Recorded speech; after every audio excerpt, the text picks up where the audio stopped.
സർക്കാർ അന്വേഷണ സംഘത്തിന് റിപ്പോർട്ട് കൈമാറി. പിന്നാലെയാണ് ഈ ഹേമ കമ്മിറ്റിക്ക് മുന്നിൽ മൊഴി നൽകിയ 50 പേരുടെയും മൊഴി വീണ്ടും ശേഖരിക്കുക എന്നൊരു തീരുമാനത്തിലേക്ക് അന്വേഷണ സംഘം എത്തിയത്.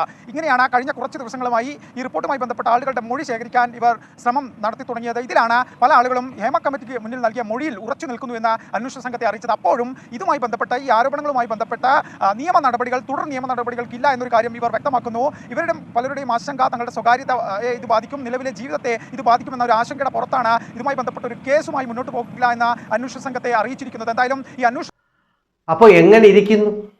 എന്തൊക്കെ ബഹളങ്ങളായിരുന്നു ഹേമ കമ്മിറ്റി റിപ്പോർട്ട്. അതനുസരിച്ച് നടന്മാർക്കെതിരെ പീഡന ആരോപണങ്ങൾ, എത്ര പേരാണ് പരാതിയുമായിട്ട് മുമ്പോട്ടെത്തിയത്.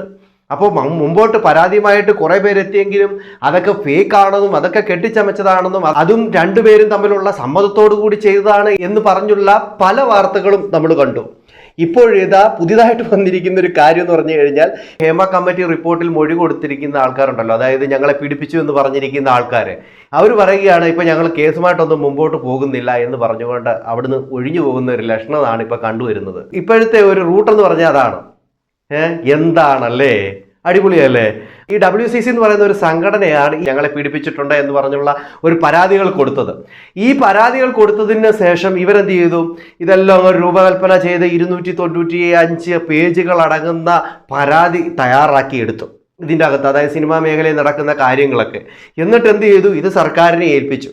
സർക്കാർ അത് ആദ്യമൊക്കെ കുറേ പേരുടെ പേരുകളൊക്കെ കട്ട് ചെയ്തിട്ടൊക്കെയാണ് വിട്ടത്. അപ്പോൾ കോടതി ഇടപെട്ടിട്ട് നിങ്ങൾ ആ കട്ട് ചെയ്ത പേജ് കൂടെ ഉൾപ്പെടുത്തണമെന്ന് പറഞ്ഞുകൊണ്ട് ഫുൾ പേജ് എന്ത് ചെയ്തു? അന്വേഷണ സംഘത്തെ ഏൽപ്പിച്ചു, SIT ഏൽപ്പിച്ചു കഴിഞ്ഞപ്പോൾ അന്വേഷണ സംഘം എന്ത് ചെയ്തു? ഇവിടെ ഹേമ കമ്മിറ്റിക്ക് പരാതി കൊടുത്തിട്ടുള്ള ഈ 50 പേരുടെ, അതായത് 50 നടിമാരുടെ ഈ മൊഴിയെടുത്തപ്പോൾ അവരിപ്പോൾ പറയുകയാണ്, ഞങ്ങൾ പരാതിയിൽ ഉറച്ചൊക്കെ നിൽപ്പുണ്ട്, പക്ഷേ ഞങ്ങൾക്ക് കേസുമായിട്ട് മുമ്പോട്ട് പോകാൻ പറ്റത്തില്ല, ഞങ്ങൾക്ക് സ്വകാര്യതയുണ്ട്, അതുണ്ട് ഇതുണ്ടെന്നൊക്കെ പറഞ്ഞുകൊണ്ട് വരികയാണ്. പക്ഷേ പിന്നെ എന്തിനാണ് ഇവരിത് മുമ്പോട്ട് വന്നത് എന്നൊരു ചോദ്യം ഇവിടെ ഉണ്ട്. ഇവിടെ എല്ലാവരെയും ഈ നടന്മാരെയൊക്കെ കരിവാരി തേച്ച് ഇവിടെ മീഡിയയ്ക്കും ഒക്കെ ഒരു ആഘോഷമാക്കി, ട്രോളർമാർക്കൊക്കെ ഒരു ആഘോഷമാക്കി കൊടുത്തതിന് ശേഷം ഇപ്പം പറയുകയാണ്, ഞങ്ങൾക്ക് പരാതിയുണ്ട്, പക്ഷേ കേസുമായിട്ടൊന്നും മുമ്പോട്ട് പോകുന്നില്ല, അത് ഞങ്ങളുടെ കുടുംബത്തെ ബാധിക്കുമെന്നൊക്കെ. നിങ്ങളുടെ കുടുംബത്തെ ബാധിക്കുന്ന പോലെ തന്നെയാണ് ഈ പരാതി നിങ്ങൾ ഉന്നയിച്ച ആൾക്കാരുടെ കുടുംബത്തെ ബാധിച്ചത്. അപ്പോൾ അത് നിങ്ങൾ വിഷയമാക്കാതെ നിങ്ങൾ മുമ്പോട്ട് വരണം. നിങ്ങൾ വന്നതിന് ശേഷം ഈ പറഞ്ഞവർക്ക് അതിനുള്ള ശിക്ഷ മേടിച്ചു കൊടുക്കണം. അപ്പോൾ നിങ്ങൾ പറയുന്നത് ഞങ്ങളുടെ സ്വകാര്യതയ്ക്ക് ഇത് വിഷയമാണ്, ഞങ്ങളുടെ കുടുംബമുണ്ട്, അതുണ്ട് ഇതുണ്ടെന്നൊക്കെ നിങ്ങൾ മുമ്പോട്ട് വന്ന് പറയുന്നുണ്ടല്ലോ. ഇതേപോലെ തന്നെ നിങ്ങൾ പറയുന്ന ഈ കുറ്റാരോപിതരായ അവർക്കും ഉണ്ടല്ലോ ഈ കുടുംബങ്ങളും കാര്യങ്ങളും ഒക്കെ. അപ്പോൾ എന്താണെന്നുള്ളത് കേസ് തെളിഞ്ഞാൽ മാത്രമേ നമുക്കത് പറയാൻ പറ്റത്തുള്ളൂ. അതുകൊണ്ട് തന്നെ നിങ്ങൾ കേസുമായിട്ട് മുമ്പോട്ട് പോകണം. അല്ലാതെ ഇടയ്ക്ക് വെച്ച് ഈ തട്ടിക്കളഞ്ഞൊരു പോക്കുണ്ടല്ലോ, അത് ശരിയായിട്ടുള്ള കാര്യമില്ല. എന്തായാലും നമുക്ക് ആ വാർത്ത ഒന്ന് കേട്ടു നോക്കാം. പോകാൻ മൊഴി കൊടുത്ത ആളുകൾക്ക് താല്പര്യമില്ല. ജയശങ്കർ തിരുവനന്തപുരത്ത് തത്സമയം ചേരുകയാണ്. ജയശങ്കർ, യഥാർത്ഥത്തിൽ വളരെ വാശിയോടെ ജസ്റ്റിസ് ഹേമ കമ്മിറ്റി റിപ്പോർട്ടിന് ആധാരമായി മൊഴി കൊടുത്ത പല നടികളും ഇപ്പോൾ ആ കാര്യത്തിൽ നിന്ന് ചുവടുമാറുന്നു.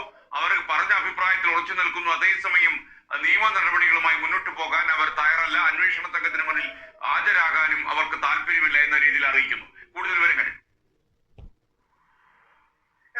ഹൈക്കോടതിയുടെ രൂക്ഷ വിമർശനത്തിന് പിന്നാലെയാണ് പ്രത്യേക അന്വേഷണ സംഘം നേരിട്ട് ഹേമ കമ്മിറ്റി റിപ്പോർട്ടിൽ ഇടപെട്ടത്.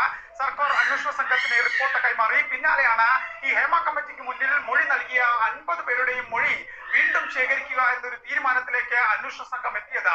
ഇങ്ങനെയാണ് കഴിഞ്ഞ കുറച്ച് ദിവസങ്ങളുമായി ഈ റിപ്പോർട്ടുമായി ബന്ധപ്പെട്ട ആളുകളുടെ മൊഴി ശേഖരിക്കാൻ ഇവർ ശ്രമം നടത്തി തുടങ്ങിയത്. ഇതിലാണ് പല ആളുകളും ഹേമ കമ്മിറ്റിക്ക് മുന്നിൽ നൽകിയ മൊഴിയിൽ ഉറച്ചു നിൽക്കുന്നു എന്ന് അന്വേഷണ സംഘത്തെ അറിയിച്ചത്. അപ്പോഴും ഇതുമായി ബന്ധപ്പെട്ട ഈ ആരോപണങ്ങളുമായി ബന്ധപ്പെട്ട നിയമ നടപടികൾ തുടർ നിയമ നടപടികൾക്കില്ല എന്നൊരു കാര്യം ഇവർ വ്യക്തമാക്കുന്നു.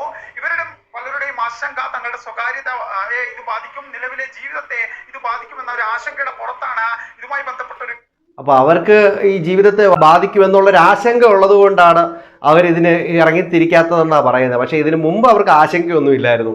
പക്ഷേ ഇപ്പോൾ SIT ടീം അന്വേഷണമായിട്ട് വന്നപ്പോഴത്തേന് അവർക്ക് ആശങ്കയായി. കൊള്ളാം, ബാക്കി കേട്ട് നോക്കാം.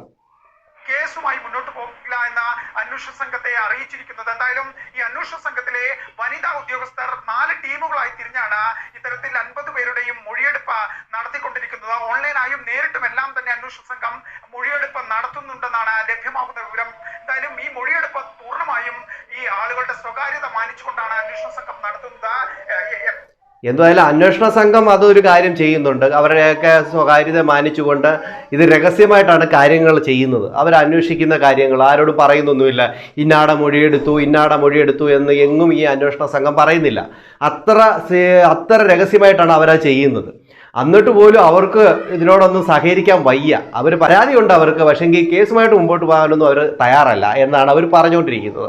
ബാക്കിയോടെ കേട്ട് നോക്കാം. അടിപൊളിയല്ലേ? ഉൾപ്പെടെയുള്ള ഒരു വിവരങ്ങളും പുറത്തു വരുന്നില്ല. ഈ മൊഴിയെടുപ്പുമായി ബന്ധപ്പെട്ട് അല്ലെങ്കിൽ ഈ കേസന്വേഷണവുമായി ബന്ധപ്പെട്ട ഹൈക്കോടതി നിർദ്ദേശത്തിന്റെ കൂടി അടിസ്ഥാനത്തിൽ ഒരു തരത്തിലുള്ള പരസ്യ പ്രതികരണത്തിനും അന്വേഷണ സംഘം തയ്യാറാകാത്ത സാഹചര്യമാണുള്ളത്. എന്തായാലും ഈ അന്വേഷണ സംഘത്തിന്റെ മൊഴിയെടുപ്പ് ഇപ്പോഴും തുടരുന്നു എന്നാണ് നമ്മൾ മനസ്സിലാക്കുന്നത്. നമുക്ക് ഔദ്യോഗികമായി ഇവരോട് കാര്യങ്ങൾ ചോദിക്കുമ്പോൾ ഒരു തരത്തിലുള്ള മറുപടിയും ലഭിക്കുന്നില്ല. പക്ഷേ കൃത്യമായി നമുക്ക് ലഭിക്കുന്ന വിവരങ്ങൾ അനുസരിച്ച് ഈ ഹേമ കമ്മിറ്റിക്ക് മുന്നിൽ മൊഴി നൽകിയ പലർക്കും നിയമ നടപടികളുമായി മുന്നോട്ട് പോകാൻ താല്പര്യമില്ല എന്ന് തന്നെയാണ്. എന്തായാലും ഹേമ കമ്മിറ്റി റിപ്പോർട്ട് പുറത്തു വന്നത് പിന്നാലെ അവർക്ക് ആർക്കും താല്പര്യമില്ല എന്ന് തന്നെയാണ്. അവർക്ക് ആർക്കും കേസ് നടപടിയുമായിട്ട് മുമ്പോട്ട് പോകാൻ താല്പര്യമില്ല. അടിപൊളി. ഇതുമായി ബന്ധപ്പെട്ട കേസ് നൽകിയാൽ, പരാതി നൽകിയാൽ FIR രജിസ്റ്റർ ചെയ്ത് കേസെടുക്കാമെന്നായിരുന്നു സർക്കാർ പറഞ്ഞിരുന്നത്. പക്ഷേ ആ ഘട്ടത്തിൽ ആരും വന്നില്ല. ഇപ്പോഴും സ്ഥിതി സമാനമാണ്.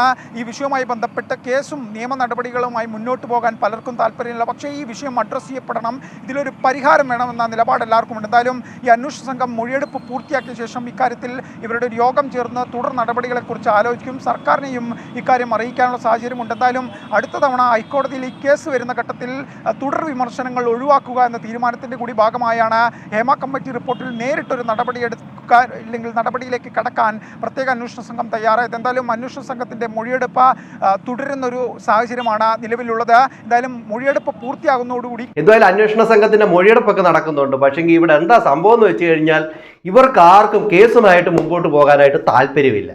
ഇവർക്ക് അവിടെ എന്താ പറയുന്നത്, ഞങ്ങൾക്ക് പരാതിയുണ്ട് പക്ഷേ കേസ് വേണ്ട എന്നുള്ള ഒരു സിറ്റുവേഷനിലാണ് നിൽക്കുന്നത്.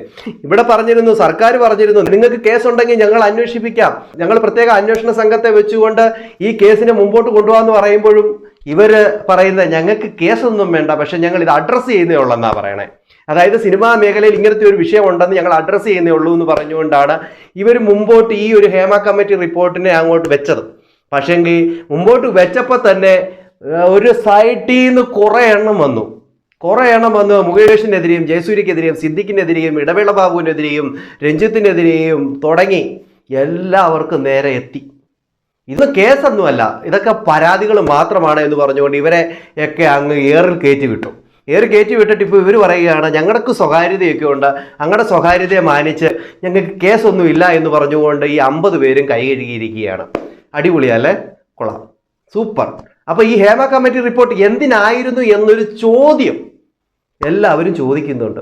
നിങ്ങൾക്കും ആ ഒരു ചോദ്യമല്ലേ, ഈ ഹേമ കമ്മിറ്റി റിപ്പോർട്ട് എന്തിനു വേണ്ടിയായിരുന്നു ഇത്രമാത്രം പൈസ മുടക്കിയിട്ട് ഇങ്ങനെ ഒരു കമ്മിറ്റി? അതിൻ്റെ ആവശ്യമുണ്ടായിരുന്നോ? നിങ്ങളുടെ അഭിപ്രായം എന്താണ്? നിങ്ങളുടെ അഭിപ്രായം കമൻറ്റ് ചെയ്യാൻ മറക്കരുത്. അടുത്തൊരു വീഡിയോ കാണുന്നവരേക്ക് എല്ലാവർക്കും ബൈ.